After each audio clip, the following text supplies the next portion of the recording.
Well, we're talking a lot about the future today, but I'm going to roll us back about 150 years to a small town, Wabash, Indiana. Do I have any Indianans here?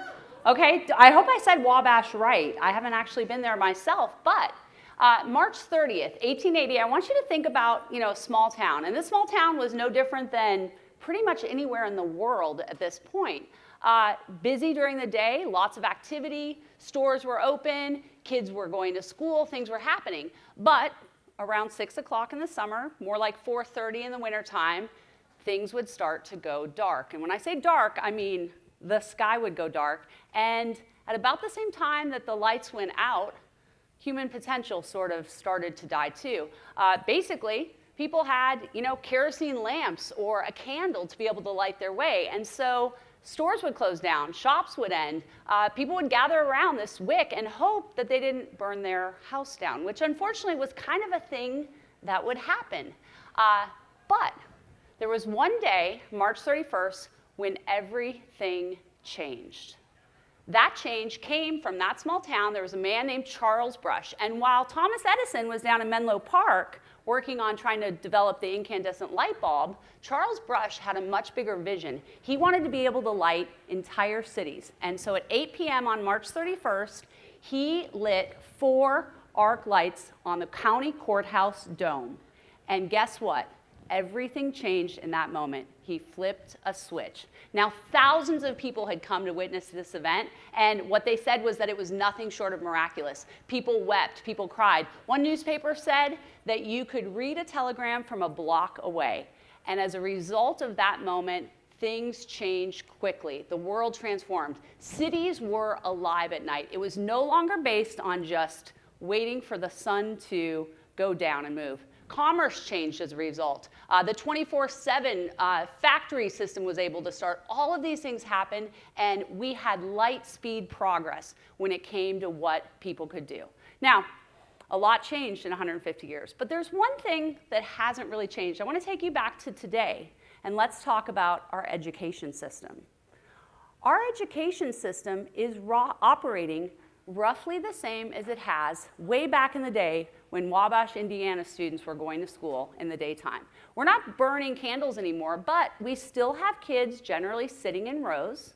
We may not be lighting kerosene lamps, but we still have kids who are learning at the same pace, the same material at the same time. As a result, what's happening with our kids, it's not working for them. The kids who are advanced are bored. The kids who are behind are left behind, and they continue to struggle. And the very few kids that are in the middle learn to be disengaged. It's showing up in our results. Did you know that only 1/3 of students in this country can read or do math at grade level?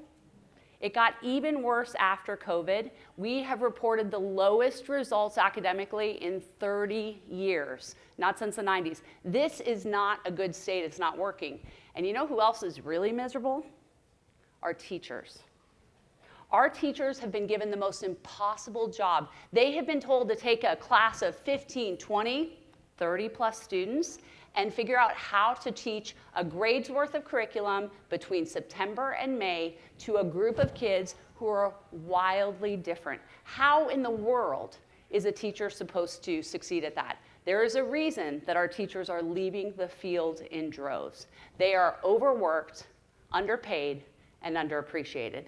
It is also an incredibly crazy system when you think about education equality.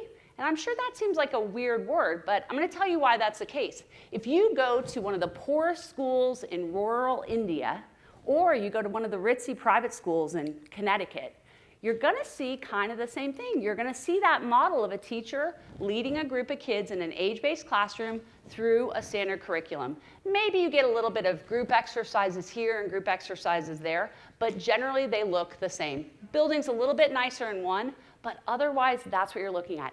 In 150 years since the start of the Industrial Revolution, we have not seen a change in education. Education has been in that candlelight period of time, just like before electricity. But I'm going to tell you something that is so exciting. There is a chance now to flip the switch on education. And the answer to that comes in the form of 2 initials, AI. I freaking love AI, let me tell you that. Artificial intelligence is finally the instrument that allows us to deliver personalized, adaptive, specific, applicational academics to every single student in a classroom, no matter where they are, no matter how advanced they are, no matter how behind they are. It allows us to provide personalized tutoring to every single student. Now, why do I know about this? Well, in addition to being one of those kids who grew up in the traditional school system, I was good at school, but I hated school. Anyone else hate school growing up? There's got to be a few of you. I mean, a lot of you come to a conference, so you're kind of school people, I would think. But I would not be at this conference if I were not standing on this stage, because I did not like school. And then when it was time for my girls to go to school, I sent them on the bus, they went to their school, and I quickly saw the issues with that traditional system hit home for those kids. My kids came home, they were bored. They weren't failing, but they weren't engaged. And watching my little girls who grew up like ready to be engaged, curious learners, which by the way, every single child enters a system like that, lose that passion, it was too much for me.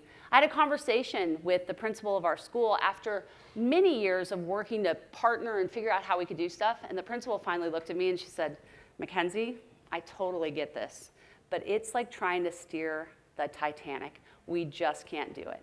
So at that point, I knew it was my call to leave. And it wasn't about going from public school to private school. It was, again, about changing that model of education. So I started Alpha School. And what Alpha School is enabling us to do is provide that personalized learning experience to every student by using AI.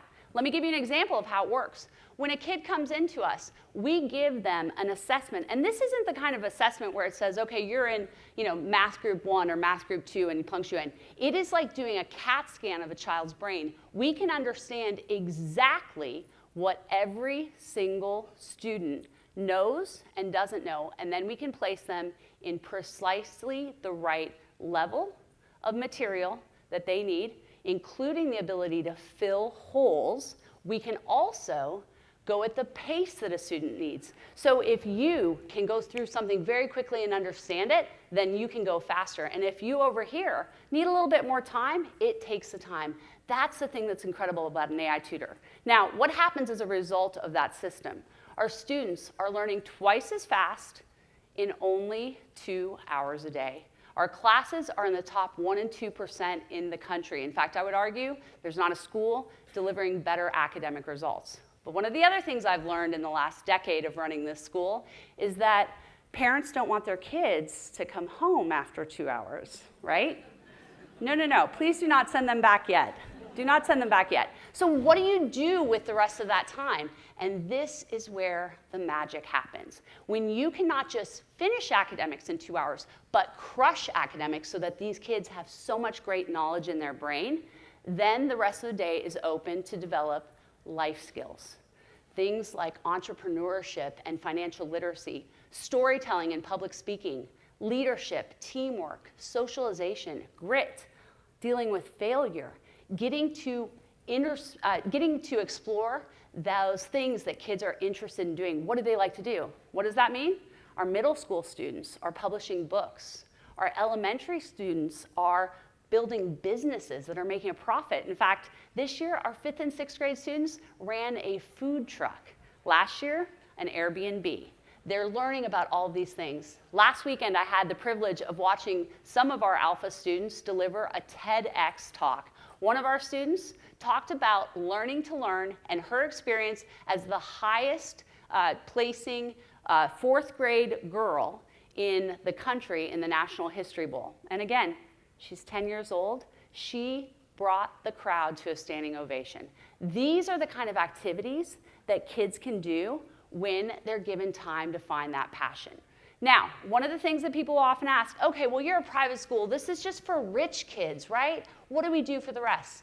And I'm going to tell you, that is not true. We have a school in Brownsville, Texas. Half of the students in Brownsville come from the local community. The other half are employee kids from SpaceX. Brownsville has the second poorest school district in the country. We have kids who come to us in the bottom 10th percentile. Within 2 years, we can have them up to the 90th percentile.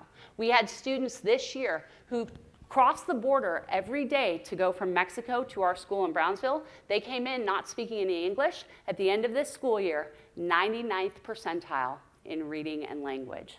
This is the beauty of an AI tutor. It doesn't care if you're rich or poor, white, black, or brown, 10th percentile or 85th percentile, it's infinitely patient. Now, before you guys think, oh my gosh, the robots are taking over, what happened to those teachers?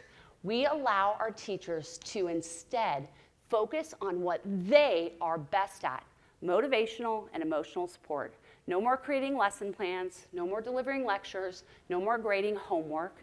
They instead are focused on getting time with every single one of their students to understand what makes them tick, how they can help them, how they can support them. This is the gift. So guess what, guys? It is time to flip the switch on education. It is time to move into the future of education. And if you're sitting here wondering, how do we do that?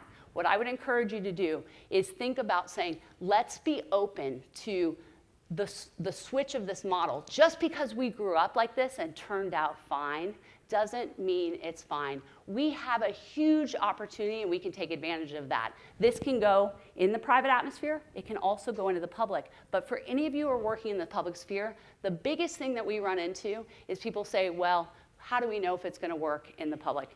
You know what? Let's at least take something that's working and try it there. So the next time you're thinking about artificial intelligence, which, we think about all the time, right? The next time you're using ChatGPT, and the next time you're talking to your kid about school, I want you to think about this. The idea of being able to provide your child or the kids that you know with this personalized learning experience and time in their day to be able to focus on finding the things they love and developing life skills.